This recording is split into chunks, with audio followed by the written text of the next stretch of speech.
নিজে নিজে কিছু যদি তৈরি করি তো সাকসেস হলে তো আলহামদুলিল্লাহ কতই না ভালো লাগে, তাই না? তো যারা করে তারাই জানে একমাত্র কতটা ভালো লাগে। আমার প্রথম কেকটা তো আপনারা দেখিয়েছিলেন যে কতটা খারাপ হয়েছিল। ইনশাল্লাহ দিন যাচ্ছে আর অবনতি হচ্ছে আলহামদুলিল্লাহ। কেক আমি ঘরে নিজে নিজে তৈরি করছি কারণ আমার অনেক শখ আমি নিজ হাতে কেক বানাবো আর খাবো, কারণ আমার ছেলের আর আমার কেক অনেক পছন্দ। তো তার জন্য চিন্তা করলাম কেকটা বানানো শিখি, হয়তো বা কোনো উপকারে আসতে পারে। আসসালামু আলাইকুম, আমি সাথী। আলহামদুলিল্লাহ আমি ভালো আছি, আশা করি আপনারাও ভালো আছেন। প্রতিদিনের মতো আজকেও আপনাদের সাথে ডেলি ব্লগ নিয়ে হাজির হলাম। প্লিজ স্কিপ না করে ফুল ভিডিওটা দেখবেন, আশা করি অনেক অনেক ভালো লাগবে। তাহলে চলুন আজকের ব্লগটা শুরু করে ফেলি। তো সকালে নাস্তা দিয়েই শুরু করে নিচ্ছি আমার ব্লগটা। আমি ঘুম থেকে নামাজ পড়ে উঠে আজকে রুটি আর হালুয়া করে নিয়েছি। আপনাদের ভাইয়া খেয়ে অফিসে চলে যাবে আর আমি কাপড়গুলো রাত 12টা বাজেই ভিজিয়ে রেখেছিলাম, কারণ আমার হেল্পিং হ্যান্ড আপা একটু সকাল সকালে চলে আসে। সকালে ভিজালে উনি যেহেতু সাথে সাথে চলে আসে তখন আর সাথে সাথে ধুলে পরিষ্কার হয় না, তাই রাতেই ভিজিয়ে রেখেছিলাম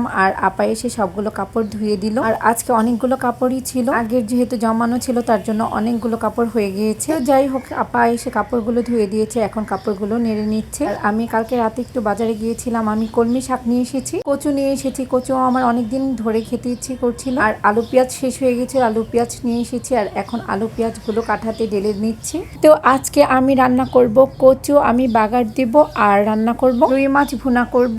আর এখন আপা কচুগুলো আমাকে কেটে দিচ্ছে। আর আজকে মুরগি রান্না করব না, মুরগি ফ্রিজে রেখে দেবো। মুরগিটা আপাকে দিয়ে একটু কাটিয়ে রাখলাম। আর এই তো মাছ ভুনাও প্রায় আলহামদুলিল্লাহ ডান। আর কচুটাও আমি খুব ভালোভাবে ভাজা ভাজা করে নিচ্ছি, কেননা কচু ভাজা ভাজা করলে আরো ভীষণ মজা লাগে। তো যাই হোক, এখন আমি মাছ ভুনার উপর কিছু ধনিয়া পাতা দিয়ে দিলাম। আর কচুটা আমার প্রায় হয়ে যাচ্ছে, আর একটু ভাজা ভাজা করলেই হয়ে যাবে। আর আমার ছেলে আমার কাছ থেকে ডালের ভর্তা খেতে চাচ্ছিল, তো ওর জন্য ডালের ভর্তাটা করে নিলাম। আর আমার অলরেডি আলহামদুলিল্লাহ আমার সবকিছু রান্না কমপ্লিট হয়ে গিয়েছে। তো এখন আপনাদের দেখাচ্ছি যে কি কি আজকে রান্না করলাম। আর এই তো কচু বাগার দিয়েছি, ডালের ভর্তা আর মাছ ভুনা। আর আজকে আমি কেকটা তৈরি করেছি আমার জায়ের মেয়ের জন্য, ও আমাকে অর্ডার দিয়েছে। ওই তো সেদিন যে আমরা জায়েরা সবাই একসাথে পিকনিক করেছিলাম, ও আমার হাতের ওই কেক খেয়ে অনেক মজা পেয়েছে। তো ওরা আবার আমাকে ফোন দিয়ে অর্ডার করে দিল, তো ওদের জন্য এই কেকগুলো তৈরি করেছি। আর এই কেকটা আমার ছেলের জন্য করেছি, কারণ আমার ছেলে কেক খাবে না সেটা কি হয়, আমার ছেলে এমনিতেও কেক